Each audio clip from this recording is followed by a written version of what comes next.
It is an SUV that can do everything that you want a gas-powered SUV to do. It just happens to be electric. It can tow 5,000 pounds. It's a real three-row. When I say a real three-row, it's bigger than our Telluride. Yeah.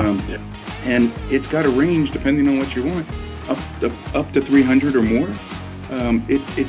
It's doing everything that you need an SUV to do, and it's electric. That's, I think, our biggest thing that people are recognizing. It's like, okay, this is not just a drive an electric vehicle on the road. This is an SUV. It's not about the short term.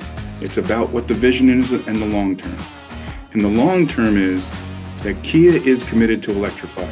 We are building a plant just outside Atlanta in Savannah, Georgia. It is going to build electric vehicles. It is going to build batteries. We just expanded at West Point, Georgia. The EV9 came off the line 1 week ago as our first EV to be built in the US. Mm-hmm. We are going to build electric vehicles, and they are going to be vehicles that consumers want to buy. 1 out of 4 people that go to an auto show will purchase a car within a year. So 25% of those people that are walking through the halls are going to buy a car. They're going to buy somebody's car. And if you're not in the hall, maybe you're not on their list.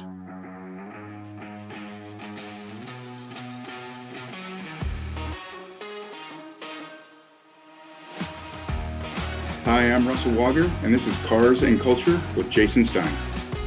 It's always great to catch up on marketing issues, of course, but it's also just great to catch up with my friend. Russell, it is good to hear from you. It's good to see you. It's good to be with you. Welcome into Cars and Culture. Well, thank you very much for having me. I've listened to multiple past episodes, and I'm excited to share some of our stories today with you and your listeners. Yeah, we're honored to have you on the program, so thank you for doing that. We're also honored because, frankly, you could be sitting at center court somewhere during the NBA Finals.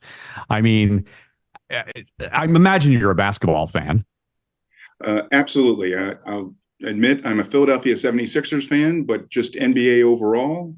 And as you're mentioning, Kia has been a 16-year partner with the NBA. So it's an exciting culmination to a great season that's occurred.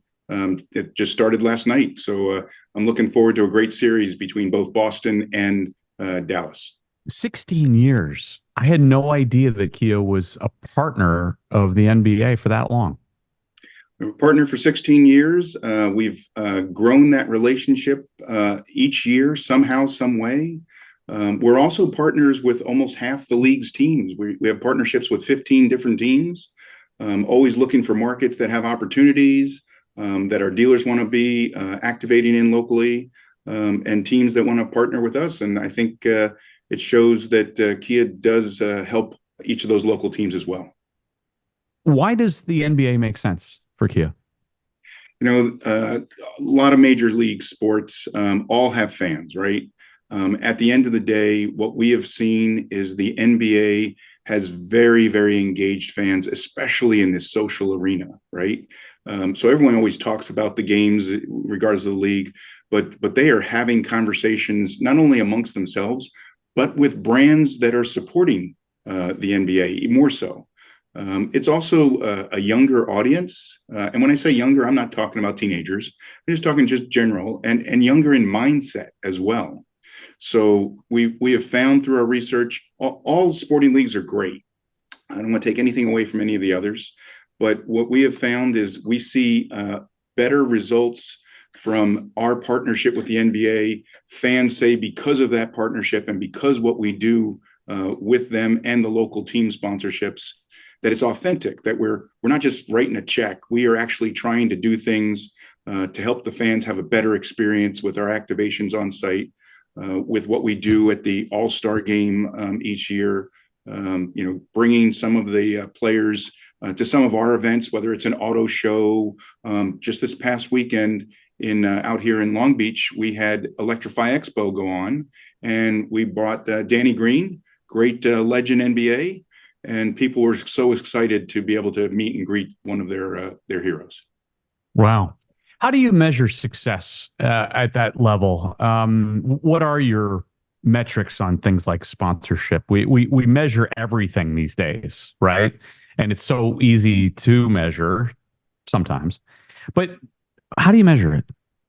There's a couple things. So let's start from the ground up. So if I start with, when we do activations, we're collecting hand raisers, we're collecting information. Usually when we're doing an activation, we have a vehicle on display. It's usually one of our newer vehicles. So right now, if you go to most of the NBA arenas that we have a display in, you would have seen the new EV9 or the new Sorento.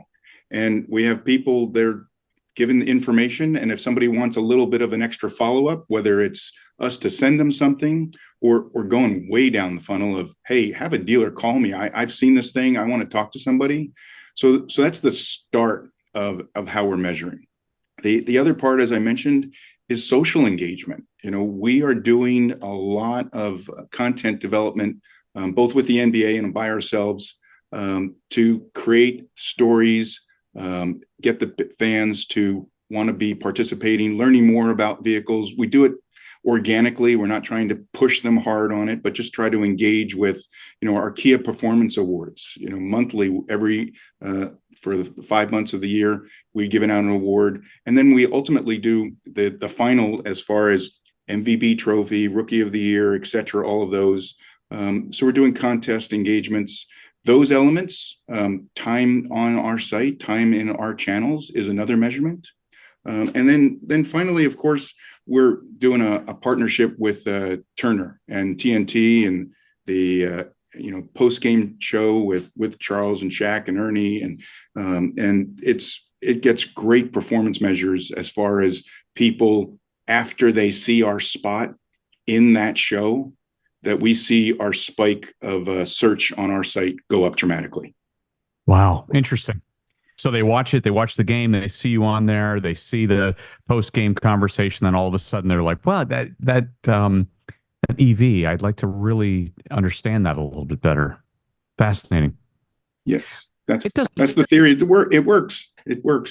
Yeah. And I saw you end up in Times Square too a couple of times.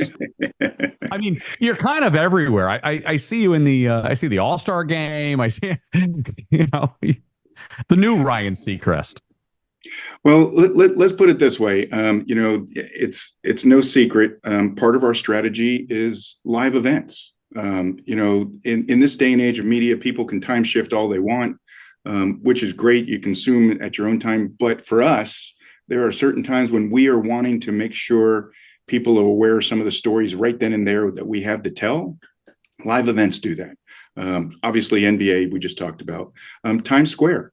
Times Square is a period of time, a few days before, a few days after, that people are thinking about what is the next year's hope and dreams have for me, right?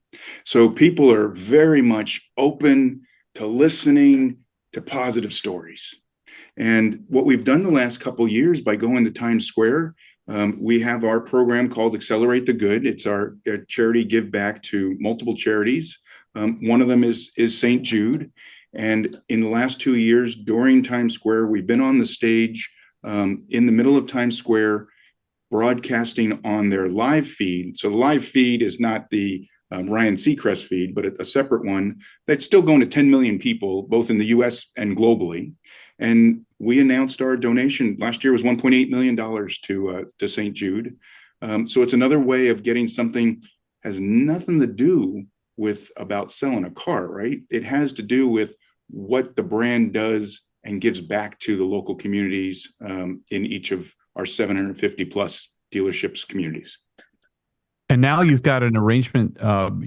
Speaking of donations, you're working with National Geographic, even just next week, right? Yes. So next week we just partnered with National Geographic and the Wayfinder Awards. So next week in Washington, D.C., they are gathering all of the award recipients. And this is the first time that we're making a substantially large donation. They're giving us a naming right element within the building. It's going to be a great partnership. It is just starting. And one more time, it's about we go back to what the Kia global mantra is, and that is sustainable mobility solutions. What can we do to help the environment? What can we do to improve the environment? Besides EVs, that's one thing, but we can do some other things, whether it's an ocean cleanup, whether it's a partnership with these people that are trying to do good in the environment. You're a long way from UT, hook 'em horns. And unbelievably, when I was thinking about it, of course, you and I have known each other for probably almost 20 years, but, we've kind of been in this gig for about the same amount of time, 25-ish, something like that. Yes. No more than that. It is incredible to think about. And let's go back to when you were even directing the Nissan South Central region account. Did you always want to be a marketer? So I grew up in an automotive marketing family. My dad was the VP of marketing for Porsche. My mom was the promotions manager at Subaru. She's the one that started the original Subaru US ski team relationship. Wow. So I came home, and every night at dinner, they were having conversations about cars and what they were doing, and it just sounded so exciting. I think I always knew I wanted to be, well, it was either going to be a marketer or a doctor. But, my dad said, I don't know that you're going to make a doctor because I really don't like the sight of blood. So I went marketer. You graduate, you talk about UT. I got my business degree. I went to the communication school as well, got the minor there. And you graduate, and then you're like, okay, how can I go make a difference like today? Not years from now, today. And originally I was going to go on the OEM side, but naturally most people don't start in marketing when you start the OEM. You start in the field, in a region. You got to learn the business, and that's a great thing to do. But I wanted in immediately, so I went to the advertising agency side. And instantly, I was on this new brand called Hyundai in 1988. That was a couple of years into the U.S., and I was trying to help them sell Hyundai Excels and Hyundai Sonatas. Wow. And that's how I started. And how did you do that? How did you sell? How did you sell the 1988 Hyundai Excel? Well, most people wouldn't know was a fraction of what those vehicles are today. It quite honestly, from a marketing perspective, it's so much easier when all you have to worry about is two cars, right? So it's two cars. So the rotation at any given month was which car, would pick one, right? At the time, Hyundai's mantra then was about being low priced, great value. They were trying to talk about the quality, but let's just say it was low price and great value. And people at that time were looking for inexpensive cars for their first car or for their kids. And we had a great audience. I mean, they went from 100,000 to 160,000 to 260,000 in like 3 years. There was a market for it. And there was a great warranty to sell too. Eventually. And then the warranty element did not hurt at all. It gave credibility at the time that the brand definitely needed the next boost to take it up to the next level. Let's go back to your mom and dad. Was your dad bringing home 911s, and were you just drooling in the driveway as these vehicles rolled in? The best story I have is every 3 months he would come back with a new one. So first car was a 944, which is a great car. Second car was a 928, awesome. Third car was the 930 turbo. Reno was where Porsche was based at the time. And I was living in Southern California. This was right after I graduated. So my dad was up there. So I would make sure that every 3 months I took a trip up to Reno, Nevada to try the new car. And Reno to Tahoe is not that far. It's a nice, quick 60-minute drive, unless you're in a 930 turbo. And going through the mountain roads. And at one point in time, and again, here I am, 22-year-old driving that car, and all my dad kept saying, if you crash this thing, you're dead. And I don't, and I don't mean if the car doesn't kill you, I'm going to kill you. But we did one drive, and one time we're driving and I'm in the driver's seat, and a Ford Mustang 5.0 blows by us, probably at 100 miles an hour. I look at him and I say, "Can I?" And he goes, "Go get him." And we went and had a 135-mile-an-hour race where I did pass him eventually, and I didn't get a ticket. So that was a great story. Wow. Wow. It's different than mom's fleet with the Subarus, which of course are great in their own regard, but different.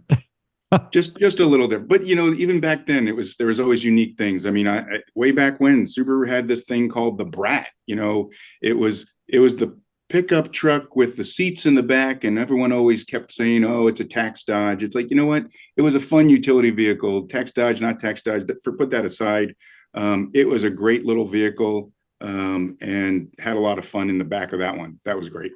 What'd you learn through your agency time and then eventually rising to be VP of marketing for Mazda?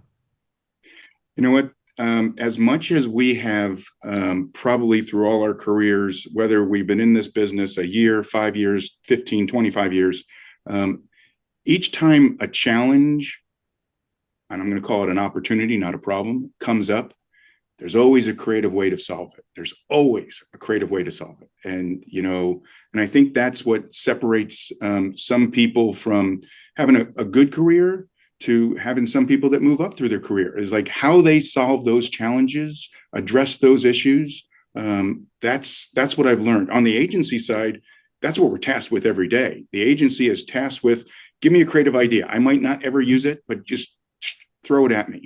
And so I was able to think all the time, both with the creative team, the account team, thinking about, the insights of each consumer, as opposed to just a really cool idea. It was a cool idea that would resonate with the consumer and ideally make them consider the brand. That's what I learned. Are you a better CMO because of all those years as an agency executive? I think I am. I think I am because, at the end of the day, everybody's working as hard as they can, whether you're in the OEM, whether you're at the agency or many other partners that we're working with. And having been on the other side, I see that there is no one in the partner side, agency side, that is sitting there twiddling their thumbs, playing Tetris on their computers. I mean, all that theory that some people have, it's like, no, they are working their butts off. And you might not see it every single day because it takes time to think through it. And because of that, when you're making a request to them of what's reality and what's not reality. And reality is, hey, I want a brand new campaign. It's Thursday at 9 p.m. I want to see it at 9 a.m. tomorrow. That's not reality. Reality is, hey, we discovered something's changed in the marketplace. What we were planning to do isn't going to work. I need you to work over the next couple of weeks and think about how we're going to change this thing. That's reality. So I think that has helped me be more empathetic to the agency partners, and quite honestly, them knowing that I see that and am going to support them in that area. It's incredible. You're 5 years in this role. The average tenure, I don't know if you know this, the average tenure for chief marketing officers at car companies is 22 months. Wow.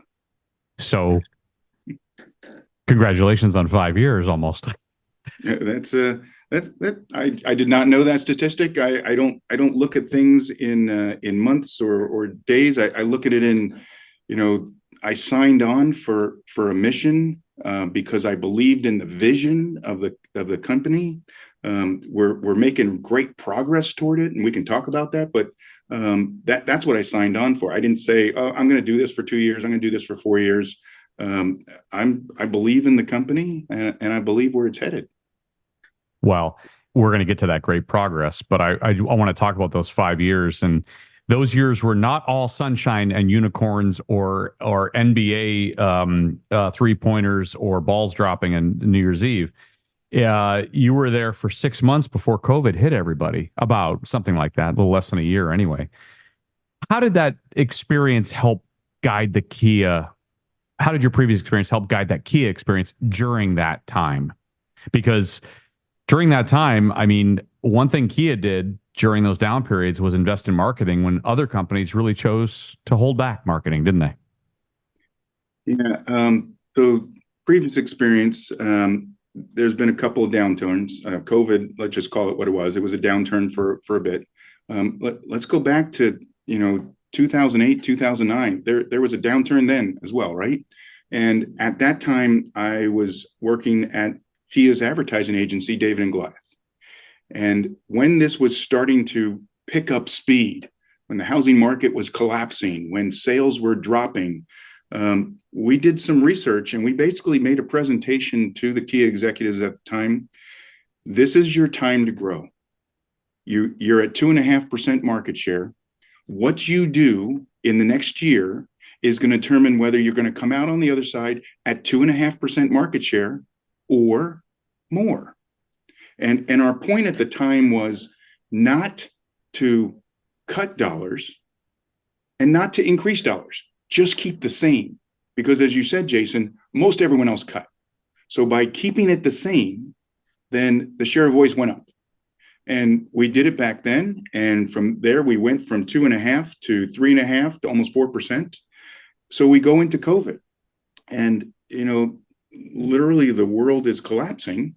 With lockdowns, everything, who knows what's going to happen.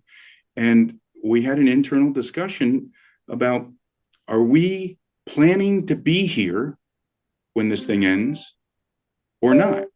And, the short answer, obviously, within 2 minutes comes, well, of course we're going to be here. Great. If we're going to be here, we got to act like we're going to be here 5 years from now and plan for that.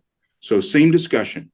Yes, everything's getting tight, but we can't cut. We got to stay with what we're at because at some point in time, this will come out. Nobody knew it was going to be as long as it was. But quite honestly, the dip in sales that went from March, April to May, from something to nothing, and then rebounded in June, July, and August, we didn't take our foot off the gas. And now we're over 5%. And now we're, depending on the month, number 5 OEM. That was a conscious decision. And I think that's what I learned before. And that's what we put into the recommendation for this year. Yeah, great examples.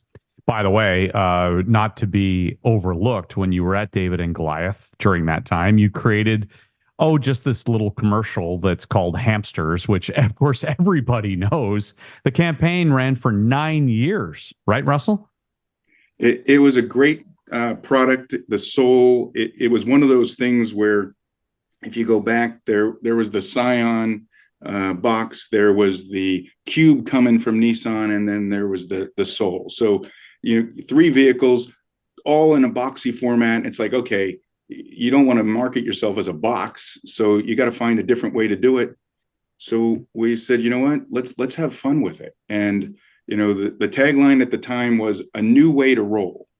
And I'm not sure how many of your listeners know this, but that campaign didn't start out as a TV spot. That campaign was supposed to be 100% digital and print. By the way, there's still print back then. But anyway, and it was going to be hamsters in a car going the opposite way while fish are going the other way, or robots or something else. So it's kind of going against the grain. And we presented to the execs and they're like, this is awesome. This is great. And they said, yes, we're going to go do it. And then they said, now where's the TV spot? So again, a week later, we came back with a concept. It was how to put the hamsters into a TV spot. And what you reference premiered in the Super Bowl. That's right. It was one of the first times that we were in the Super Bowl. And the rest is history. 9 years later, Soul is still popular for us. I mean, it's not selling the 150,000 units we used to sell, but it's still popular for us. And it's been a great brand builder and lifter and getting exposure to a lot of other audiences. Let's talk about some of your product now. I mean, I'm a World Car of the Year juror, and you have this very significant vehicle in the marketplace that just was collected. It's a good thing the vehicle's a big vehicle because it can fit all the trophies in the back of it. But the EV9, tell me about it. Well, first of all, appreciate that you and your fellow World Car jurors recognized the EV9, our all-electric three-row SUV. We're actually been promoting that along with a few others. This Saturday is the Belmont Stakes, the third crown of the Triple Crown races, and we've been touting that the EV9 has won the Triple Crown. It won World Car of the Year, North American Car of the Year, Car and Driver 10 Best. There's an awful lot of other ones, but I didn't want to make it the quadruple crown or what have you. So, but I think people are seeing it for what it actually is. It is an SUV that can do everything that you want a gas-powered SUV to do. It just happens to be electric. It can tow 5,000 pounds. It's a real three-row. When I say a real three-row, it's bigger than our Telluride. Yeah. And it's got a range, depending on what you want, up to 300 or more. It's doing everything that you need an SUV to do, and it's electric. That's, I think, our biggest thing that people are recognizing. It's like, okay, this is not just a drive an electric vehicle on the road. This is an SUV, and it's the first of showing what our SUVs in the future could be. We obviously already have the Nero and the EV6 out there, and it's showing our commitment to electrification. It's interesting. Yeah. And I think along the way, too, with a vehicle like that and others, I think you fundamentally changed the perception of Kia as, okay, let's call it for what it was. Going back to your previous days as well, you'll probably remember the references, but it was an inexpensive brand, one that now is not only a great value, but style is on par with the industry best. Did that only come with time and dollars? So I like to say, for 25 years, we pounded into to America that Kia was America's best value, right? That's what we said. We said it all the time. And, was it a fun brand? Yes. But I think in the last, I'm going to go back to Stinger, probably being the Stinger launch started showing not only style, technology, performance. It showed it all together, right? The package was there, as opposed to one out of the three. It had them all. So Stinger was great. It was my first company car coming back to Kia at 360 plus twin turbo, 4 doors. It was outstanding. I loved going from Southern California to Vegas in 3 hours when it's normally a 4-hour trip. It's fun, right? And after that, Telluride. Telluride manufactured in West Point, Georgia, just outside of Atlanta. Telluride that went from initially selling 50,000 vehicles to, well, we're at 80,000. Well, we got to increase the capacity at the line in Georgia to 100,000 to, we still got to increase it to 120,000, and we still can't make enough of them. So those two vehicles gave us a halo on both sides of cars and SUVs. And then from there, the Sorento, it's not as big as a Telluride. It's a 3-row, but people were saying it's the mini Telluride. If I don't want to spend that much or that much room, I can still get 3-row. Sportage came after it, Seltos after that. And then to that point, we went all in on EVs. Various people are doing it at their own speeds, stopping, slowing, starting, whatever it is. It's not easy. We can talk about that a little bit more detail, but I think Kia's mantra has been, we're going to give our customers choice. We didn't give up on sedans. We still have the Forte and the K5. We're giving people choices. Yeah, interesting. You say that about shifts and those who adopt at different speeds. When I look at the national advertising now, Russell, I see a pendulum swing that is as fast a pendulum swing as I've seen. And this is not necessarily from your brand, but certainly from some others who have said, whoa, we have these great internal combustion engine vehicles over here. Oh, and by the way, we have hybrids. And you and I both know, back to your Southern California days, or the origination of your time in the auto industry, hybrids have been around a long time. But now everybody wants to talk about hybrids. Tell me how you, as a marketer, number one, how you adjust to a consumer, first of all. But number two, When a pendulum swings like that in the industry, how you respond? So again, I think I've been talking a little bit of a theme today, which is it's not about the short term. It's about what the vision is and the long term. And the long term is that Kia is committed to electrified. We are building a plant just outside Atlanta in Savannah, Georgia. It is going to build electric vehicles. It is going to build batteries. We just expanded at West Point, Georgia. The EV9 came off the line 1 week ago as our first EV to be built in the US. Mm-hmm. We are going to build electric vehicles, and they are going to be vehicles that consumers want to buy. Now, will will we be able to build them and as much as we want earlier than later? That's going to be dictated by the market. But we are going to make sure that we have those choices when customers get to the point of being early adopters. They all have the EVs. They all understood it. They went in, they got it. We're at that next phase. Those people that are, hey, tell me about that range. Tell me about where I'm going to charge it. Tell me about the charging time. Tell me about all these things. Okay, I'm thinking about it. And, I got to mention literally the elephant in the room. EVs right now are the biggest political football between Democrats and Republicans, right? Right. Right. And we're in the middle of that firestorm. And our belief is that no matter what happens the first week of November, that will start to die down again. And then people will start to get back to things. From our standpoint, we will have access not only to the Tesla charging network at the beginning of the year. We're partnering with other OEMs to build our own Iona network. And our cars are going to have the Tesla adapter.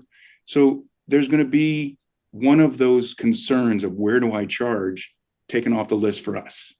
And we're committed to it. So I think others, to your point, we've had hybrids. We've got a Sorento hybrid. We've got a Sportage hybrid. I wouldn't have advertised this past February in the Super Bowl with the EV9 to sell EV9. It's not enough volume. No matter how many we're going to ultimately sell, it's just not enough volume to put that kind of car in the Super Bowl. You do it because we were trying to show people that Kia is committed to electrification. Here we are on the biggest stage in the media market ever. And it's done great for us. Now, was it turned around by selling 100,000 EV9s? No. But last month, we had our best month ever. It's been building each month. We sold over 2,000. We were number 2 electric EV, only 9 units behind Rivian. No one else outsold us. It's a real 3-row SUV. People are starting to see it. Yeah. Boy, gone are the days of just having to figure out how to market 2 cars. Some days I wish I was back to those. Some days not so much. But I do like the challenges and variety. It's exciting. Exciting. We had to make the Carnival MPV. Try to make a minivan exciting, right? And when you looked at it, we had so many people in our clinic say it was like, hey, that kind of looks like an SUV. It's like, that's what we're going to talk about. This is not a minivan. This is an MPV. And we literally have, I think it's almost 15% of our trade-ins are SUV coming in to trade in for our Carnival MPV. And then this August, the hybrid version of it will arrive.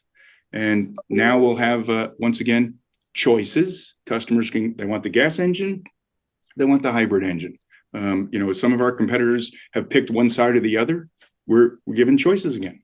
And when that happens, Jason, in August, the comment, and we're going to be proud of this one, is with its arrival, no one will have a more electrified utility vehicles than Kia. So while everyone's talking about, as you said, all of a sudden, hey, we have a hybrid. It's like, okay, well, we got more. So right. Choice. Right. Yeah, amazing. Let's talk about the Super Bowl for a second because of how prominent it's been in your planning. That still makes a lot of sense, doesn't it? I mean, there are so many different options out there. There's digital, there's experiential, there's sponsorship, there's TV, there's maybe radio. There probably isn't print, unfortunately. But Super Bowl, it's still. We were talking about this 15 years ago. It's still a really big platform, isn't it? I mean, Number one sport in this America. past Super Bowl was the most watched program since the landing on the moon. I didn't know Okay, I that. mean, this the most watched program since the landing on the moon. There might have had something to do with this Taylor Swift person and Jason Kelsey or something, but anyway, No, no. it doesn't matter. But the idea is, it is a platform that, first of all, if somebody evaluates it based on just cost, it never makes sense. But if you look at it based on, there's usually a 3-week lead up period and a 1-week post period. So it's not about one day, it's about a month's conversation and engagement. And if you find a way to be part of that conversation the entire time, it's one of the cheapest buys in the industry. But you got to find that.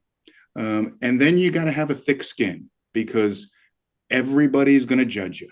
Yeah, look out. Everybody's going to tell you whether it was the best spot or the worst spot. You just know there's no hiding from it. So I'm not going to lie to you. It's a lot of pressure. It's a lot of pressure on my marketing team. It's a lot of pressure on our agency partners. It's a lot of pressure on our execs. It's pressure on our dealers. At the end of the day, they don't want somebody 2 days later after the Super Bowl coming in and go, "Oh, geez, somebody's going to ask about that spot. Oh boy, I'm embarrassed. Maybe I'm going to be sick that day." So it's pressure, but we like it. We've been doing it now for 12 out of the last 13 years, I believe. Wow, is that long? Wow. And the most recent one was for EV9. Over my shoulder here, I have 2 years ago the Robo Dogs for EV6. That's right. So we've used it as a platform to get a message out, either about a launch or about what we stand for, right? And at the end of the day, some of the times we've done donations back to youth homeless. We did that with the Celtos launch. So it's a great platform. Again, it is something that you got to make sure is more than just one day. Yeah. What non-automotive marketing campaign captures your attention? What non-automotive effort in the space is intriguing to you, and why is it intriguing? I love the progressive commercials. It's a consistent story, right? So they've basically found a way to engage with a consumer and tell a chapter story. It's not a one and done. And I think I like when you have consistent themes or characters throughout, and it allows them to tell a breadth of little USPs that you don't even realize you're getting USPs told to you, because you're enjoying it. They're funny, they're entertaining, and at the end of the day, oh my God, I just learned something. I wasn't planning to learn something about insurance, but I just did. So I think that's one of my favorites over the last few years. And insurance is now everywhere speaking of stars and sports and all that. I mean, the NFL's got the market cornered on insurance companies. Everybody wants, State Farm is with the NBA, and there's a couple of people each trying to get out there, but everybody needs insurance at the end of the day, right? Yeah. Ideally. It's so true. Where do you look for, outside of progressive, where do you look for inspiration when you're looking at new ideas? Most of the time I am looking for things not on television. When I go to the theater, I look to see what brands are talking there, because that is the ultimate captured audience, and nobody wants to be sold there. So the best advertising that I always see there are the ones that are just tell me a brand story or telling me something fun, educating me just a little bit. So I look there. I'm constantly looking at activations and how people are getting audiences to interact with their brand in real time, in real life. Obviously, we do a lot of activations with the NBA, Electrify Expo. I talked about auto shows, but it's always interesting to see what brands, automotive, non-automotive, are doing to get people engaged with them. And it's not just about spin the wheel and if you get something you get a prize. It's like, okay, that's not engaging the brand, but whether it's talking about their brand features or something, and then doing a quiz show with like, okay, who knows this, and getting them to interact with, they're learning about the brand. So those are a couple of the areas that I love looking for. You just said it a minute ago. I want to hit on it for a second. This is a consumer audience, but auto shows, I've always maintained if someone is paying you to come in to see your product, why would you not embrace that as an automaker? And has this conversation not just been confused over the years with media placements, media versus just people who want to buy cars, right? Yeah. So Jason, I mean, it's another elephant in the room. We believe in auto shows. We're still there. Right. We're doing over 30 a year around the country. And that's on top of the 5 Electrify expos that we've just done. We want people, if you think about it now, the average person is holding the car 5 to 8 years. It used to be 3 to 7. They're holding it longer. So if you go back 8 years ago, that's 2018. That's about the time that Stinger came out. They don't know our lineup. And when I say they don't know it, I'm sure they're seeing it on the road, and I'm sure they're watching some and interacting some media. But generally, they haven't focused on buying a car, and they don't know yet. So what better place, to your point, people, I can't remember the last statistics exactly, but I think 1 out of 4 people that go to an auto show will purchase a car within a year. So 25% of those people that are walking through the halls are going to buy a car. They're going to buy somebody's car. And if you're not in the hall, maybe you're not on their list. So we strongly believe in the auto shows. We are always there. We're trying to make the Kia brand look like it is a premium brand that it is moved up to. And we also do journalist and press conferences still. Not everyone does that. Right. Right. One of the learnings we got from our COVID days was you can also stream it out too, just in case somebody doesn't want to go there. So now when we had our most recent one in New York and we had about 400 people in front of us on stage, which was outstanding when we were talking about the new K4, we streamed it and we had over, at the time, 2,500 live views, and 24 hours later, we had over 10,000 views. So it can do a dual purpose still for us. Do you believe in famous spokespeople, influencers? Where does that all fit into the mix, Russell? That's one we're still trying to test. I think some people are weary of some influencers, like, oh, they must be getting paid. And that's what we don't want. We don't want just an influencer that we're paying, unless there are some influencers that people that's like, I don't care. I know they're getting paid, but I'm listening to them because 9 times out of 10, whatever they say is right for me, and I'm good with that. Okay, so we're trying to identify those influencers that are the ones that are respected as opposed to questioned that they got paid. And there's both of them out there. So we're early into it. We do work with some influencers. I look at it as it's another media channel, right? They have an audience. They're representing an audience. And we're trying to engage with their audience if it's content that they want to hear. Yeah, going back before your arrival on the scene, I mean, I think Melissa McCarthy, right, was in a Kia Super Bowl commercial at one point. Yes.